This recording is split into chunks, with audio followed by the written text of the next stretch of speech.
এবার একটু শুনবো যে রাসূলুল্লাহ সাল্লাল্লাহু আলাইহি ওয়াসাল্লাম কদরের রাতগুলোতে কি কি ইবাদত করতেন। আমি খুঁজে 5টা আমলের কথা পেয়েছি বিশেষভাবে, কমন যে আমলগুলো সেগুলো তো ছিলই, বিশেষভাবে 5টা কাজ রাসূল সাল্লাল্লাহু আলাইহি ওয়াসাল্লাম এই কদরের রাতে করতেন। 1 নম্বর কাজ হচ্ছে তিনি সারা রাত জেগে ইবাদত করতেন এবং পরিবারের লোকদেরকে ঘুমোতে দিতেন না, উঠিয়ে দিতেন।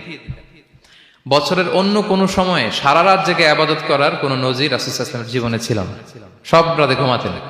আম্মা জান আয়েশা রাদিয়াল্লাহু তাআলা আনহা বলেন, ইযা দাখালাল আশরু আহিয়াল লাইলা ওয়া আইকাযা আহলা ওয়া জাদ্দা ওয়া শাদ্দাল মিজার। রমাদানের শেষ দশক যখন আসতো রাসূল সাল্লাল্লাহু আলাইহি ওয়াসাল্লাম সারা রাত জেগে ইবাদত করতেন, পরিবারের সদস্যদেরকে জাগিয়ে তুলতেন, স্ত্রীদের ঘুমাতে দিতেন না, জাগিয়ে তুলতেন। ফাতেমা রাদিয়াল্লাহু তাআলা আনহার ঘর পাশেই ছিল, তাদেরকে যে জাগাতেন এবং নিজে সারা রাত ইবাদত করতেনই।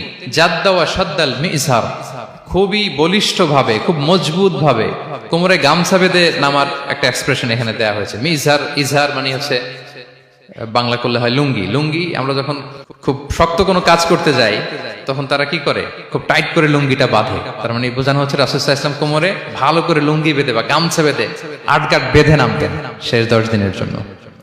এই সময় তিনি মানে কাউকে কেমন যেন চিনতেন না, সবসময় ইবাদতে মগ্ন থাকতেন। এটা আমরা করতে পারি যে শেষ 10 দিনে, আর যেহেতু 3 দিন বাকি, আমরা একটা স্পেশাল প্ল্যান করতে পারি যে আমরা আমাদের সর্বোচ্চটুকু উজাড় করে দিয়ে লাস্ট 10 ডেজ অফ রমাদানের এই বরকত আমরা হাসিল করব, এটা যেন আমাদের মিস না হয়। তাহলে এটা আমরা একটা পেলাম। 2 নাম্বার হচ্ছে ইতিকাফ করা। রাসূলুল্লাহ সাল্লাল্লাহু আলাইহি ওয়াসাল্লাম রমাদানের শেষ 10 দিন ইতিকাফ করতেন। আমাদের আয়েশা রাদিয়াল্লাহু তাআলা আনহা বলেন, কানা ইয়াতাকিফুল আশরাল আওয়াখির মিন রমাদান। রমাদানের শেষ দশকে তিনি ইতিকাফ করতেন হাত্তা তাওয়াফাহুল্লাহ, ওনার ইন্তেকালের আগ পর্যন্ত এই অভ্যাসটাই তিনি জারি রেখেছেন। সুম্মা আতাকাফা আজওয়াজুহু মিন বাদে, তারপরে ওনার স্ত্রীরা ইতিকাফ করেছেন। আরেক বর্ণনা এসেছে ইয়াতাকিফু কুল্লা রমাদান 10 আইয়াম, প্রতি রমাদানে তিনি 10 দিন ইতিকাফ করেছেন। কিন্তু যেই বছর তিনি ইন্তেকাল করবেন সে বছর তিনি 20 দিন ইতিকাফ করেছিলেন। প্রতি রমাদানে 10 দিন, আর যে বছর ইন্তেকাল করবেন সে বছর কয় দিন? 20 দিন তিনি ইতিকাফ করেছিলেন মসজিদে নববীতে। তাহলে আমরা এই রমাদানের শেষ দশকে এটা করতে পারি। 2 নম্বর পয়েন্ট হচ্ছে ইতিকাফ করা।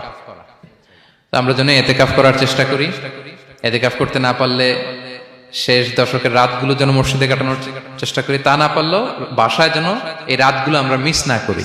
বিশেষ করে সেন্ট্রাল মস্কে তো অসাধারণ পরিবেশ, এটা হাইলি রেকমেন্ডেড। ইফ পসিবল আপনারা আসবেন, এখানে ইবাদতের চমৎকার পরিবেশ থাকে। 3 নাম্বার হচ্ছে রাসূল সাল্লাল্লাহু আলাইহি ওয়াসাল্লাম এবং জিবরাইল আলাইহিস সালাম যৌথভাবে কোরআন রিভিশন করতেন।